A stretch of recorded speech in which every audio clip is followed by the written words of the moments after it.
Hey everyone, it's Imran from Options Insight with your macro options spotlight. Okay, S&P continued to squeeze into the close yesterday. You see both Europe, S&P, and even China having a bounce, but they were up a good one, well, nearly 2%. We did, however, see after the close, Google and Microsoft reported earnings. They were disappointing, and both stocks are looking down roughly 7% overnight. So fading a little bit, and you're seeing that in NASDAQ futures coming back down. Bonds obviously had a huge bounce, up 3% on the day on TLTs, but that was well overdue. Let's see if it can hold. Obviously, currency-wise, as I already said, the dollar did pull back with yields. We had cable up 1.7%. So that's actually up even higher. We've got euro trading above parity, cable above 115 now. So the dollar really having the sharpest pullback it's had in quite some time, as a bit of position unwinding going on there. Vols smashed across the board. You can see a sea of red pretty much there everywhere. We've been saying TLT vol just looked unsustainable. It was down best part of 3 points on the day. So that's already back down to 25. Cable vol also getting smashed back down to 13, down 2 vols on the day. And equity vols are all down as well. But bear in mind, a lot of the equity move down in vol is just coming from the fact that equity has a skew. And when you rally in spot, you ride along that skew and the at-the-money vol goes down. So how much actual option selling that was going on in that rally is debatable because the rally has been so violent. And we know in that violent rally, people have actually been quite scared of the move and have been bidding for calls, which is why we've seen skew getting smashed back down to the 0 percentile level, and it's still drift even more yesterday. 3.35 is about as low as we've seen 25 delta 1 month skew on S&P in a very, very long time. FX skews also coming down. You can see that cable down 3/4 of a vol, euro down as well. So that stress in the FX market seeming to ease. Dollar yen, on the other hand, skew is up 1 vol on the week, and that's back to the extreme level of 99.7 percentile. So you've got dollar yen puts, that's puts in dollar yen. So that is basically appreciation of the yen being considered the tail risk. Now, weirdly, if you look at TLT, that skews in the 96th percentile for the other way round, which is for bonds to go lower. So puts on bonds means bonds lower, yields higher. If that's the tail risk that they're scared of in the bond market, that's kind of the opposite of the tail risk that they're scared of in the dollar yen market. And that's because of this whole intervention risk and the whole idea that at some point, if the Bank of Japan was to capitulate and stop the yield curve control, then you'd get a ridiculous repricing in the yen that would take dollar yen down God knows how much. We could even see 5 to 10 big figures in a heartbeat. So that's the reason why that skew is the way it is in dollar yen, and it's divergent from the skew that we are seeing in TLTs, which is for yield to continue to go higher. Okay, so that's the summary for today. All right, if we move on, we've already said, yields and dollar pulling back. What's kind of driving that? Well, we did see poor housing data.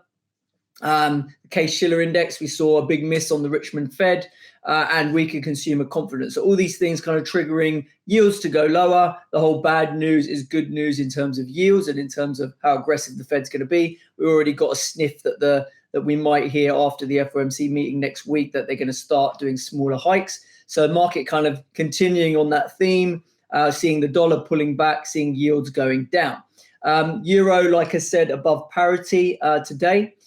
We've got cable above 115 as Sunak has been reshuffling the cabinet and has also delayed the fiscal statement that was due out on Halloween. He's pushed it back to the 17th of November. So we'll see what comes there. But basically the Bank of England meeting is now going to happen before that.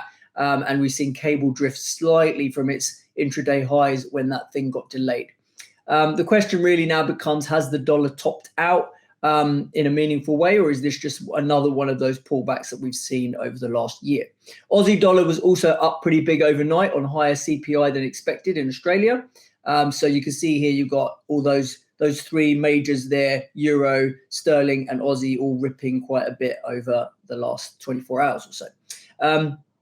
Now, this dollar move, a lot's going to depend on what the Fed says next week. If we do get a softening in the hawkish tone, while other central banks are still in the thick of the inflation fight, we could see if those terminal rates in the US have topped out, we could see some more upside, right? For now, risk assets have welcomed the dollar pullback, and with the ECB and Bank of Japan coming up later this week, we wouldn't get in the way of this move, right? I do think Euro has got the potential still to pop up to that 102, 103 range. At that point, I would let any tactical Euro longs go if you have got into them. We had flagged last week that we thought call spreads, short-dated call spreads in Euro made sense because the risk setup was that way round. If you did do those trades, they've done all right. But like I say, at 102, 103, I don't think I'd be hanging on to those because I do think the sort of structural fundamentals are still not amazing for Europe. Okay, if we then look at what else we're seeing, crypto markets, we have to mention those. We haven't spoke about those in a while because they've been sleeping. They've finally woken up. So this is just a little bit of our dashboard in crypto. People who subscribe to our crypto product would have seen it before. So you can see here, up 4% in Bitcoin, 8% in Ethereum yesterday. The stock's having a bumper day. MicroStrategy, the mining index, some of these miners, Riot, Mara, Coinbase, all of them up well over 10% on the day. So a really good day in the crypto space. The lack of energy that we've had in the crypto market has been pretty amazing to watch recently. The fact that it was realizing even less than the S&P is very, very rare. But we had flagged that the technical setup was for this descending triangle that was kind of running out of time and was probably going to reach exhaustion within the next week or two. So a break was imminent, and then we got a trigger in what happened with yields and the dollar yesterday, and we got that break. So Bitcoin broke above its descending triangle. Ethereum also took out some resistance at around 1,400, and now these things are having a little go to the upside. So crypto reminding people that it does know how to move when it wants to.